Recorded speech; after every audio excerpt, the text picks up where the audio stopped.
Moses was sadly disappointed when he came down from the mountain with the 10 Commandments.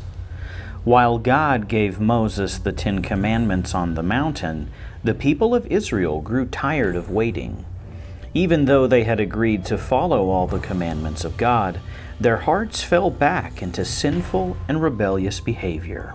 They began drinking and behaving badly, and even asked Aaron, the brother of Moses, to make them a golden calf that they could bow down and worship as a god.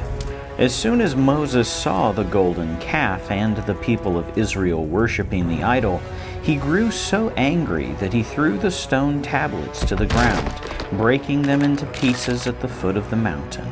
Afterwards, God struck the people of Israel with a plague as a consequence for their sin and rebellion. Soon, God once again called Moses to the top of the mountain and inscribed the 10 Commandments on 2 new stone tablets. As God passed in front of Moses, he proclaimed, the Lord, the compassionate and gracious God, slow to anger, abounding in love and faithfulness, maintaining love to thousands and forgiving wickedness, rebellion, and sin. Yet he does not leave the guilty unpunished. This time, when Moses came down from the mountain after 40 days and 40 nights, the Israelites were ready to receive all that God had given him on top of Mount Sinai. Moses spent many days teaching the Israelites all that God wanted them to do in order to set them apart as God's chosen and treasured people. The people committed to obeying God's commands and worked very hard to fulfill all that God called them to do. Finally, God told Moses to prepare the 12 tribes of Israel to move on towards the promised land of Canaan. But once again, their old habits of complaining and grumbling began to be heard throughout the camps as they traveled in the desert. At first, it was only a few of them complaining, but very soon, many of the people began to grumble every day. Eventually, everywhere Moses went, he could hear every family wailing and complaining to anyone who would hear. Moses was very troubled and distressed. He went before God and asked, Lord, what have I done to bring all this trouble upon myself? Why should I carry the burden of all these people? They keep wailing and complaining, and the burden is just too heavy for me. I cannot do it by myself.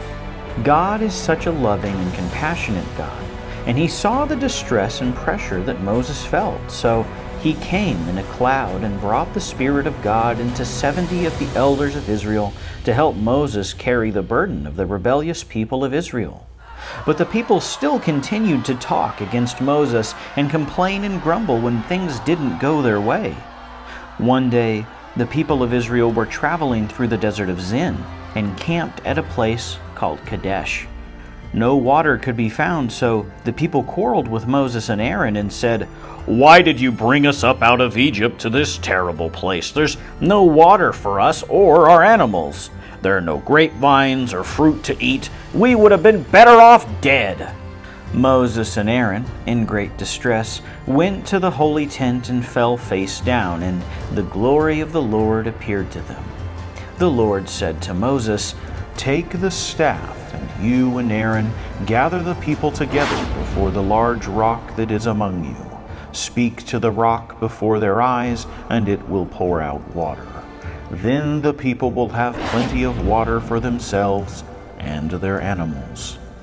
So Moses took the staff and gathered the people in front of the rock and cried out, Listen, you rebellious people, we must bring you water out of this rock. Then Moses raised his arm and struck the rock twice with the staff.